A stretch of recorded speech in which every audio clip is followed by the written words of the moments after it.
বহুত ঘুমাইছি, ঘুমাইতে ঘুমাইতে একদম ক্লান্ত হয়ে গেছি। যাই দিয়ে বাইরে দিয়ে একটু ঘোরাফেরা করে আসি, দেখি বাইরের কি অবস্থা।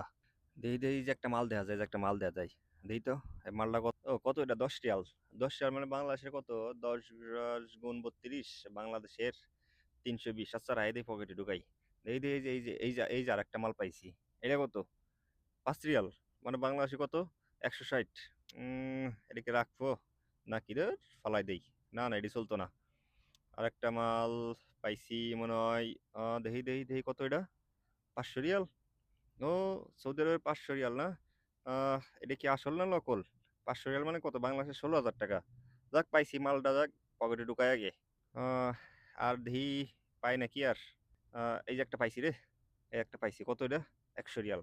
বাংলাদেশে কত, 3,200। যাক পাইছি, মালটা পকেটে ঢুকাই। আজকে জায়গা বাসায়, বাসায় যা আবার ঘুমাই।